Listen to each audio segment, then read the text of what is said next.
O encontro literário de hoje é muito especial, então me permito trazer uma lembrança pessoal. Eu cresci no bairro de Santa Rosália, em Sorocaba, e eu lembro de ver, quando eu passeava com meu pai no bairro, um senhor que estava sempre caminhando por ali. E meu pai sempre cumprimentava esse senhor com muita reverência, chamava de reitor. Eu não sabia, eu era criança, eu não sabia que era um reitor, que era aquele senhor. E eu perguntei para o meu pai e ele contou da importância desse senhor para Sorocaba. E foi muitos anos depois, muitos anos passaram e eu estou aqui na universidade que ele fundou, no campus que leva o seu nome, para entrevistá-lo. Muito obrigado por receber a gente, magnífico reitor Aldo Vanucci. Pode tirar o magnífico, que foi uma das primeiras portarias que eu lancei quando fui nomeado. Na nossa reitoria não se usa esse adjetivo magnífico. É um pouco pomposo, né? É muito pomposo, é muito medieval. É. Mas há os que fazem questão disso e a mania volta e fica. Também tem uma questão de respeito, de reverência, né? Acho, eu fico entre achar pomposo e achar bonito. Tá bom. Professor, eu fiz um levantamento histórico e eu cheguei a alguns números muito interessantes. O senhor nasceu no dia 24 de setembro de 1928. O senhor tem 28. O senhor tem 97 anos. Desde que o senhor nasceu, o mundo vi 21 presidentes do Brasil, 9 papas, 17 presidentes dos Estados Unidos, 5 monarcas britânicos, 6 constituições brasileiras, 2 ditaduras brasileiras, a Segunda Guerra Mundial, a queda da União Soviética, o Concílio Vaticano II, a construção de Brasília, entre muitas outras coisas. Nesse meio tempo, o senhor tem mais de 200 publicações entre livros, traduções, artigos e publicações jornalísticas. Eu queria saber, o que o senhor considera imutável no mundo? Eu considero imutável aquilo que é imutável na própria divindade, ou seja, o amor. Se não houver amor, não existe humanidade. Se não existir amor, só vai existir guerra, maldade, desprezo, alienação, discriminação, racismo, machismo. E na minha vida de quase um século, eu percebi em certos momentos a força do amor quando ele existe e a terrível força quando ele não existe. E tudo começou em família, porque a minha família, nós éramos 11 irmãos, né? Na realidade, meus pais tiveram 13 filhos, 2 morreram bem pequeninos, mas os 11 crescemos na base do trabalho e do estudo. A gente eu nasci em São João da Boa Vista, mas pela Revolução Constitucionalista, aquela cidade que era bem próxima e é bem próxima de Poços de Caldas, é uma cidade, então, paulista, bem quase mineira, né? Estava bem no fogo daquela revoluçãozinha que começou no dia 9 de julho de 32. Antes disso é que o papai e mamãe resolveram vir para Sorocaba. E, na realidade, a vida em São João estava muito bem localizada, realizada. Papai e mamãe tinham uma loja numa esquina da principal rua de São João, no centro da cidade, e uma loja de tecidos. E a cidade vivia muito dos grandes empresários da área agrícola. E esses grandes empresários compravam lá em casa. Lá tinham caderneta, etc. Né? Mas com o problema da Revolução e também o problema mundial da quebra de... Você sabe melhor que Sim, eu. de 29, né? 29 lá em Nova York, né? Houve uma quebra geral. O Incrível café como no isso afetou Brasil, todos os tudo. Né? lugares, né? Então, e a mamãe teve um problema de pulmão. E o médico recomendou que ela viesse para uma outra cidade. E aqui morava em Sorocaba um irmão dela, nosso tio João Doreto. Ele, em Sorocaba, tinha um bom conceito. Ele que fundou o ginásio Anchieta, que ficava na Rua da Penha, ali perto de onde era, acho que já não existe mais o supermercado por ali. E então nós viemos morar em Sorocaba e morando na Rua Padre Luiz. Eu cresci, então, em Sorocaba, morando na Padre Luiz, atrás da Catedral. Um pouco depois, na Rua da Penha, onde hoje é uma parte da OSE. E depois, ali na Padre Luiz de novo, ao lado de onde hoje é a Pedagógica. Mais tarde, um pouco, o papai abriu um box, naquele tempo não se falava box, abriu, sei lá, uma lanchonete, não é lanchonete, uma mini mercearia pegada a um supermercado que existe até hoje dentro do mercado municipal. É aquele mercado, o box do papai e uma barbearia que está lá até hoje. E lá o papai vendia queijo, ravioli que a mamãe fazia e outras coisas, pouca coisa. Mas com ele morando lá, a gente passou a morar na Rua Padre Luiz, no número 286, se não me engano, bem próximo do mercado. Depois a gente mudou também para Padre Luiz, eu já falei, né? Perto da Pedagógica. Dali, eu continuo contando a vida. Pode ser. Uma coisa que eu acho muito bonita, que mostra que o senhor tem uma relação muito próxima com o conceito de amor, uma pessoa que foi criada com muito isso, amor, é o jeito como o senhor se refere aos seus pais, papai e mamãe, é um Papai jeito e muito mamãe. amoroso, né? Muito amoroso. Que valoriza muito a família como a base do amor, né? Aliás, é um tipo de amor que precisa ser dito. Eu nunca fui abraçado em casa. Existia amor? Existia. O amor na família era o respeito por cada criança, por cada filho, por cada filha, né? 6 mulheres e 5 homens, né? Eu estou mais ou menos no meio, né? Hoje nós somos só 3. Eu, o mais velho, e 2 irmãs nonagenárias também. Mas havia um amor nesse sentido, de um respeito mútuo entre todos, nenhuma briga nunca, e uma defesa também. Eu me lembro que com 9, 10 anos, eu inventei de trabalhar na farmácia italiana, na esquina da Rua da Penha com a Padre Luiz. Hoje é uma loja, em frente ao estacionamento. E eu trabalhava lá de tarde e à noite até às 8 da noite, né? Porque de manhã eu era aluno do Grupo Escolar Antônio Padilha, né? E eu me lembro que uma noite, eu não sei por que, recusei de ir trabalhar. Aí o papai não gostou nada, e eu queria ficar na rua, né?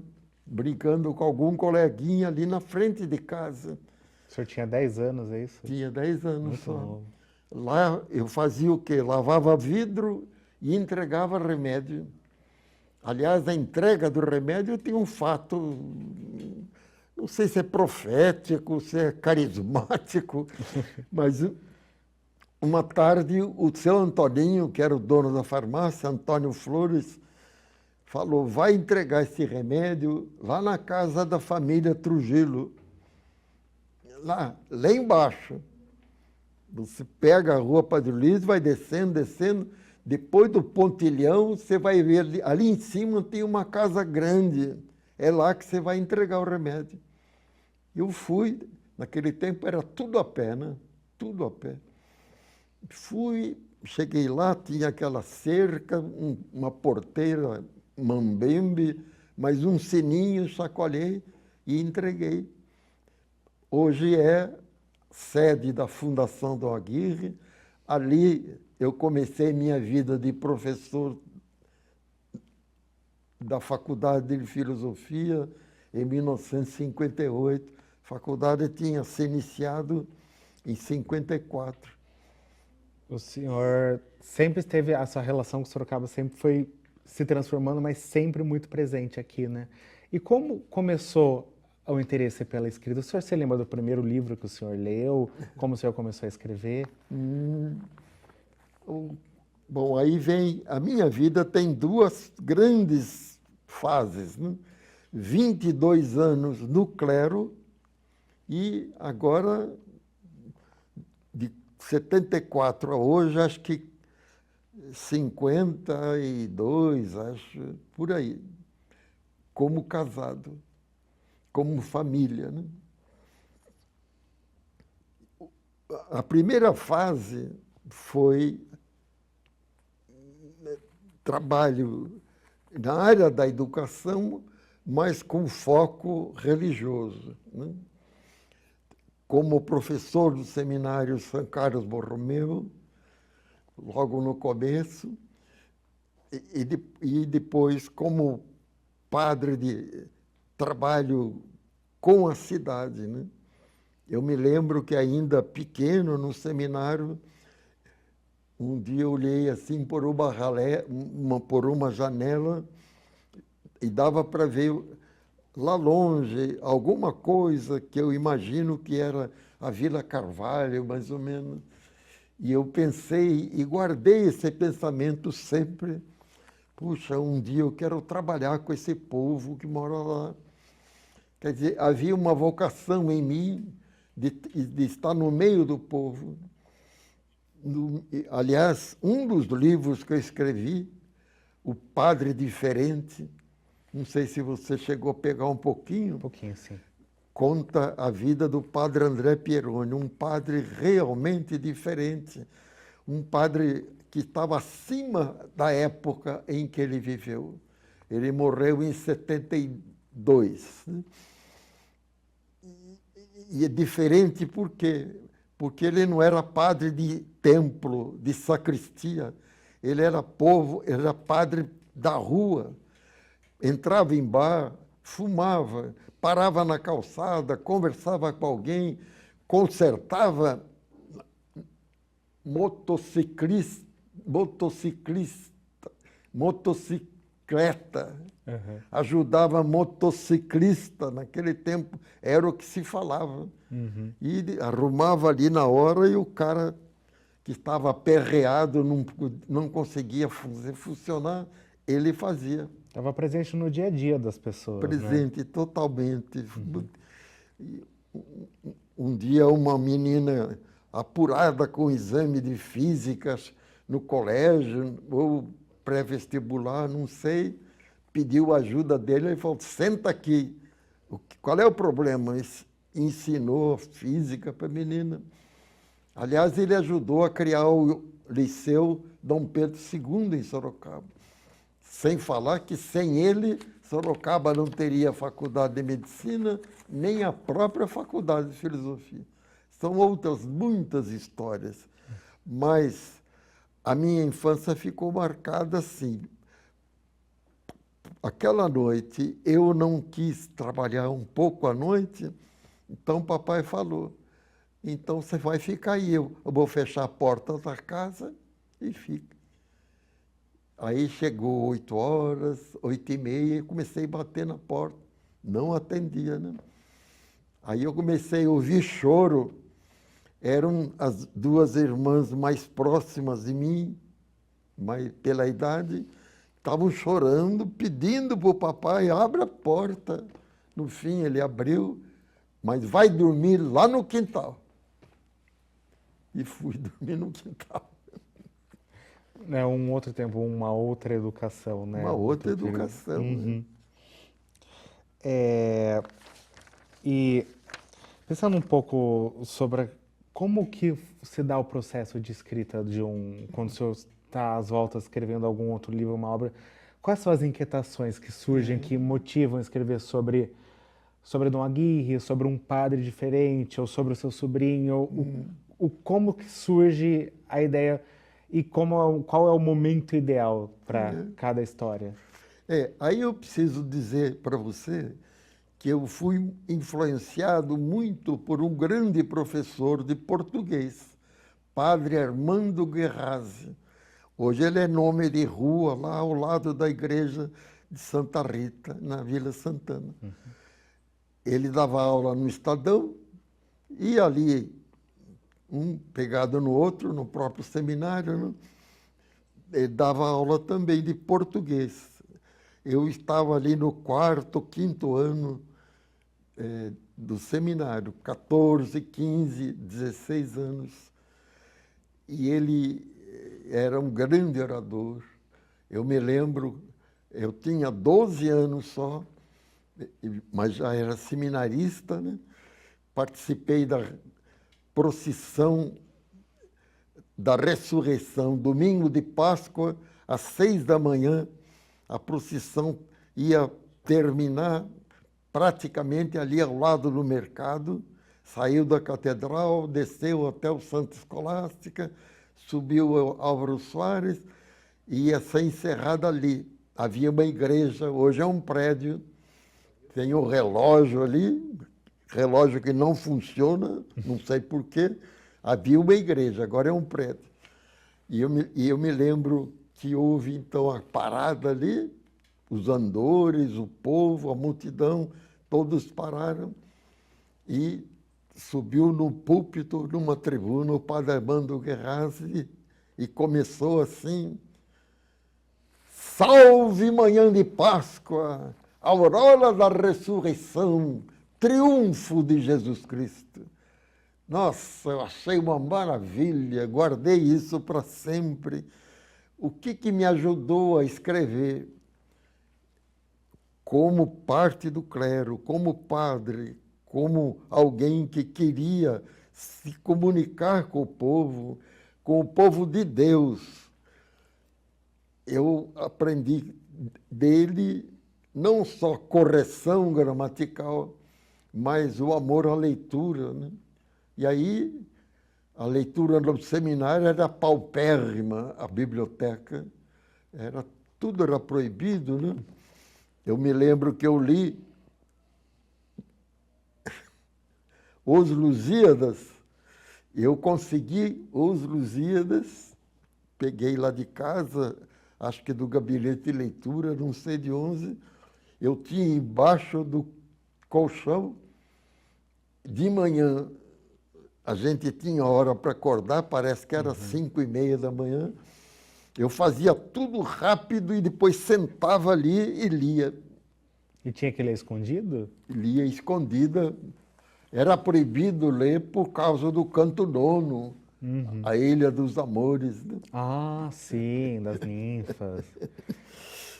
Mas a paixão pela leitura surgiu já com 12, 14 anos de idade. E, ao mesmo tempo, essa importância de se comunicar bem, né? De falar bem, corretamente. E uma coisa que ele insistia, eu peguei a clareza, a simplicidade e a clareza. Eu sempre falei para os alunos da faculdade, até hoje eu falo, é muito fácil falar difícil. O que é difícil é falar fácil. E é disso que o povo precisa, é disso que a gente precisa. Quando eu estava lendo o livro do senhor, a cultura, como é, a cultura brasileira, como se faz, e eu fiquei embasbacado que o senhor traduziu de uma forma tão simples conceitos tão complexos da antropologia estrutural, antropologia cultural, e eu fiquei impressionado, eu falei, quanto tempo eu tive dificuldade com esses conceitos, porque às vezes as pessoas não conseguem trazer eles de uma forma clara. Qual que é a importância para o senhor de se expressar de forma clara, sobretudo na escrita? Sabe que dos livros que eu escrevi, esse da cultura brasileira foi porque, de repente, houve uma mudança do currículo lá na Faculdade de Filosofia e tinha que escolher um professor que desse cultura brasileira. E eu, com muita coragem, assumi. Era para começar no segundo semestre. Então, em julho, eu frequentei muito a biblioteca, muito. Aliás, pode perguntar para a Vilma, para bibliotecárias. Eu fui sempre o professor, reitor, que mais frequentava a biblioteca no Trujillo e agora aqui na cidade universitária. Eu só lá não tenho vindo mais porque é muita andança para os meus 97 anos. Né? Mas de vez em quando a Vilma leva para mim um livro que eu estou pedindo para dar uma olhada de novo, ele leva. Mas eu passei aquele mês de julho vendo autores, e fiquei muito impressionado e chateado. Todo mundo fazia um calhamaço para falar de cultura, né? E fui estudando e consegui chegar a esse livro que, se não me engano, está em 5ª ou 6ª edição. É um livro que parece que agradou, justamente pela clareza e pela simplicidade. Né? Eu acredito que a pessoa, o educador, é, acima de tudo, uma pessoa que tem muita fé. Não necessariamente uma fé em Deus, mas uma fé na humanidade e nos indivíduos, né? No ato de escrever e no ato de ensinar, o que o senhor acredita que existe de religioso no sentido de religar mesmo? Sem dúvida nenhuma, né? Se a minha fé se baseia em Cristo e se Cristo é cognoscível, é acessível pelo que ele disse e está nos evangelhos, está na palavra, né? Tudo é baseado na palavra, a palavra de Deus. Aí eu faço, não é nem parêntese, é uma afirmação firme que eu insisto em dizer. Você vai a uma missa, chega a hora do evangelho, a hora da palavra, como é que começa? Meus irmãos, naquele tempo, já perdeu tudo. Naquele tempo, por que você não começa, padre? Por que você não começa dizendo, meus irmãos, olha o que Jesus falou e está falando hoje para nós. Está escrito aqui. Quando colocam naquele tempo, coloca um distanciamento, né? Distanciamento, viu? E aí, 200 pessoas saem da missa sem nenhuma mudança. Tá, e naquele tempo, e agora? E no tempo de agora? A pessoa não faz, já cria esse distanciamento que impede a associação para o mundo de hoje, para a vida cotidiana daquela pessoa, né? Eu não entendi. Tira a possibilidade da pessoa associar o que ela ouviu com a vida dela. Pois é, totalmente. Né? É uma pena muito grande, viu? Eu acho que o pastor que faz isso no culto, ele ganha muita coisa, muito. Mas então, e a missa? E o padre? Infelizmente, às vezes, o que é lindo, valoroso numa missa é o cerimonial.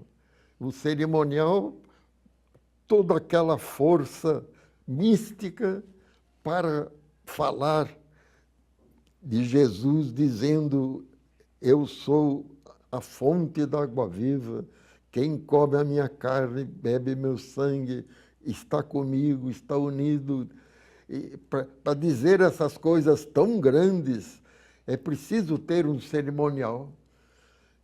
E isso existe na missa. Mas esse cerimonial tem que ser vitalizado pela explicação da palavra, né? Essa riqueza litúrgica é que escapa, infelizmente. Uhum. E o senhor tem uma vasta bibliografia, escreveu sobre diversos assuntos, foi do acadêmico, jornalístico, escreveu colunas. Como o senhor definiria seu estilo, o DNA do seu estilo que passa por todos os gêneros que o senhor trabalhou? Olha, existe uma exceção. Eu não sei falar com criança, nunca escrevi nada para criança. Por quê?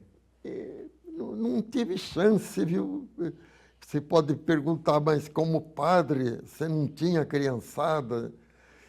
O problema é que eu, padre de paróquia mesmo, eu fui só praticamente nos últimos anos da minha vida clerical, ou seja, de 65 até 68, 72, porque antes eu era só professor e com outras atividades, né? Não trabalhei nunca com catequese de criança.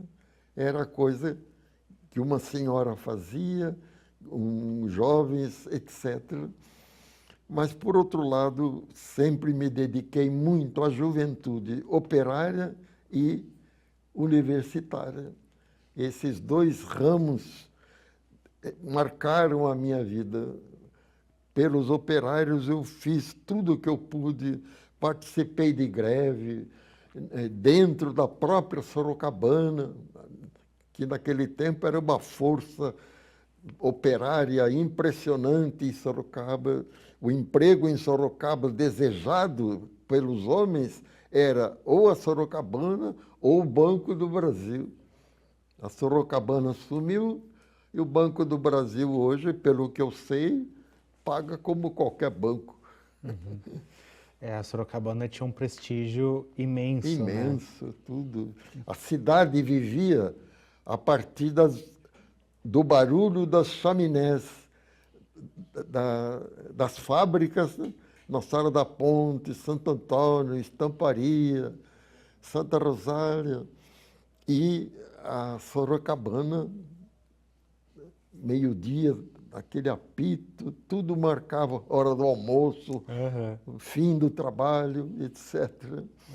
E o meu trabalho de escrita é marcado, então, por essa vocação de estar em contato com o povo, numa linguagem simples, onde o foco da religião é visível em alguns livros e o foco político e, sobretudo, educativo, esse em todos os livros. Uhum.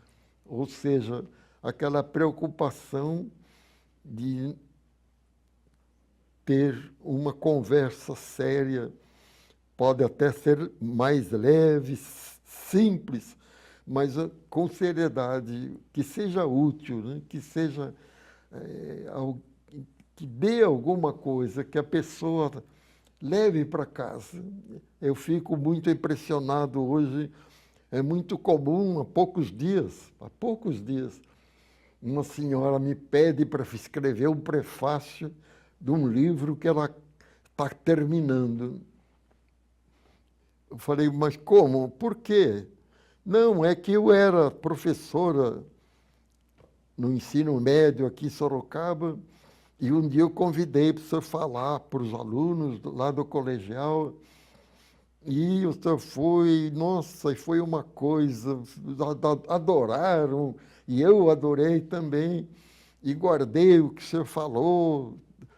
E agora, a partir daquilo que o senhor falou, eu estou escrevendo esse livro.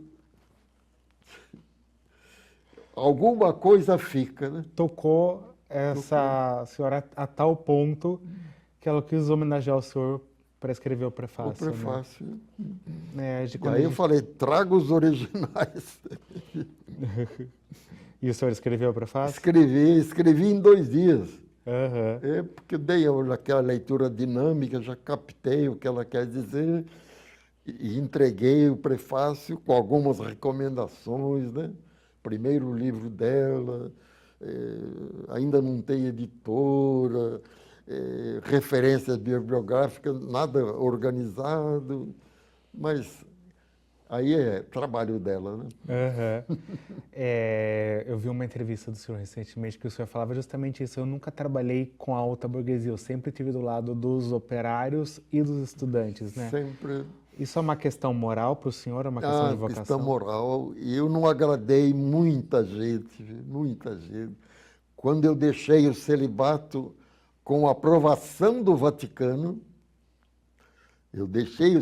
Hoje eu sou padre casado, eu não sou ex-padre. Não existe ex-padre, como não existe ex-batizado. O sacramento fica até a morte, até a vida eterna. E na conversa com o novo arcebispo, agora, 15 dias atrás, eu falei disso, ele falou, é isso mesmo. É uma pena que fale em ex, né? É padre casado, isso mesmo. Aliás, ele fez um comentário que eu achei ótimo. E é uma pena também que o padre casado não seja aproveitado, porque é uma bagagem enorme que é desperdiçada. Eu acho que você perde muito também porque ele teve a experiência de 2 sacramentos que geralmente as pessoas não têm, né? E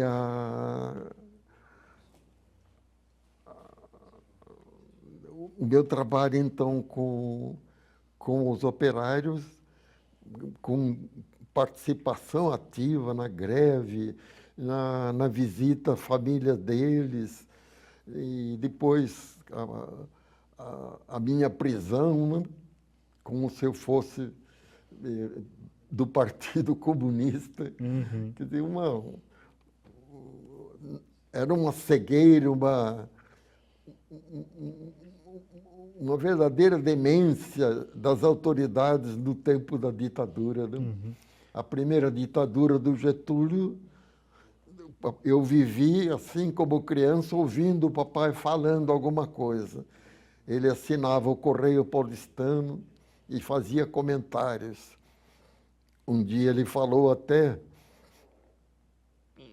no almoço, logo depois do almoço, comentando, e na Itália lá o De Gasperi caiu. Uma irmã minha falou, ele se machucou, pai?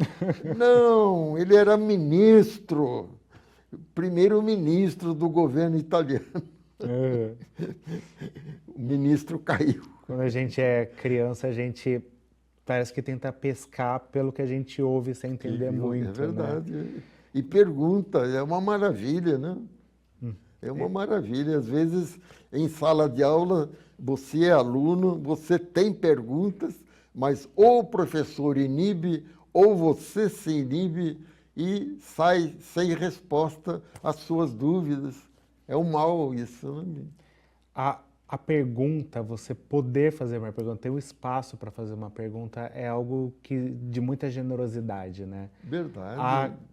Ter alguém disposto a ouvir o que a pessoa tem. Né? E o bom professor é justamente isso. Eu trabalhei com o Paulo Freire, conheço bem. O professor ter aquela capacidade de compaixão, que não é dó, não é pena, é ter com você a paixão pelo aluno, pela educação, pelo trabalho que você está fazendo. Essa chega a ser quase uma ternura, do professor com o aluno. E quando um aluno faz pergunta, essa ternura, essa entrega a ele tem que ser total. E eu sinto isso. Quanto tempo... Aliás, eu dava aula na Faculdade de Filosofia, me lembro bem, e no primeiro dia de aula, eu dizia para a turma, olha, eu tenho algumas coisas para dizer. Uma delas é o seguinte, na minha aula, o aluno que não estiver interessado e quiser sair, fique à vontade. Outra coisa, eu às vezes vou fazer chamada, às vezes não vou fazer. Um dia eu faço, outro dia não faço, mas quando eu não fizer, eu dou presença para todos. Agora, quando eu fizer, eu não venho, não vou atender. Ai, professor, eu cheguei 10 minutos só. Não. Um dia eu faço, outro dia eu não faço. Uhum. Eu compenso. Tá certo, tá certíssimo. E como o senhor falou que conheceu o Paulo Freire, como foi essa experiência? Como foi conhecer uma pessoa que foi tão importante para a educação no Brasil e no mundo, né? Eu conheci primeiro, antes de conhecer fisicamente, né? Lendo. Depois, inclusive, participei de uma palestra dele, mas também como ouvinte lá no meio da massa. Agora, quando eu precisei voltar para a Europa e fui morar em Genebra e procurei emprego lá, bati em várias portas, mas só consegui no Conselho Mundial de Igrejas, que é uma espécie de paralelo ao Vaticano, sem nenhuma intriga entre as duas instituições. Pelo contrário, há um diálogo maravilhoso, né? O Conselho Mundial de Igrejas reúne quase umas 300 igrejas não católicas, mas cristãs, né? Então, pela palavra de Jesus, estamos todos unidos. E lá trabalhava já há vários anos o Paulo Freire na área da educação. E eu fui admitido primeiro para trabalhar na área das relações internacionais, trabalhei um pouco, mas aos poucos algum superior meu percebeu que seria melhor para mim trabalhar junto com o Paulo Freire, brasileiro com brasileiro, e pela minha formação, pelo meu histórico, e realmente foi para mim um passo muito bom. E o Paulo, por sua vez, é uma pessoa maravilhosa, mas era uma pessoa quase invisível dentro do conselho. Por quê? Muitas viagens, o mundo inteiro queria ouvi-lo. Eu me lembro que uma das primeiras conversas com ele, ele falou de repente qualquer coisa, amanhã eu vou para Ilhas Fiji. Falei, o que é isso, Paulo? Ilhas Fiji? Nunca ouvi falar disso. E tem universidade, é um país, tudo, né? Uhum.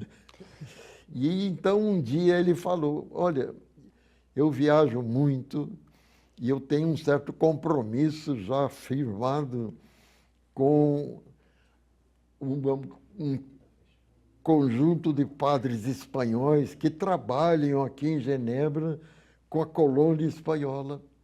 Genebra tem um mundo inteiro lá dentro, né? Sim. Menos da metade de Sorocaba, mas o mundo está lá dentro. Sim. E a colônia espanhola é fortíssima lá. Fortíssima na prestação de trabalho e tristemente explorada, né? Mas é uma outra conversa.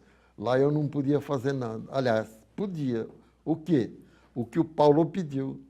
Olha, como eu viajo muito, eu tenho um certo compromisso com eles, eu vou passar esse trabalho para você. Eu agradeci, né? E aí comecei a ter reuniões com esses 4, 5 padres espanhóis, né? mas foi uma experiência muito grande para conhecer a pessoa do Paulo.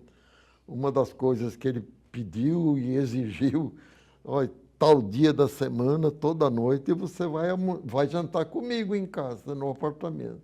Claro que eu fui, né? Nossa, frequentou a casa Frequentei, dele. apartamento. A Elza, uma pessoa maravilhosa, nossa, muito, muito. E, inclusive, depois, quando eu voltei antes dele para o Brasil, eu voltei em 75, ele voltou em 78. Aí eu consegui dele que ele viesse fazer o livro Paulo Freire ao vivo. Isso, né? isso. Palestras que ele fez na Faculdade de Filosofia e várias noites ele jantava em casa, ali na Nicolau Alonso Filho. Duas vezes ele trouxe a Elza. Ai, a Elza já era conhecida da Rose, minha esposa, lá em Genebra, né? A Elza, como a minha mulher, se recusavam em falar inglês e francês e alemão. Então eram muito unidas lá e aqui no Brasil se encontraram de novo. E é claro que uma entrevista com uma pessoa com tanta história para contar não ia caber tudo numa parte só, né? Então nós dividimos, vocês acompanharam agora a parte 1, em breve vai sair a parte 2, com mais histórias de Aldo Vanucci.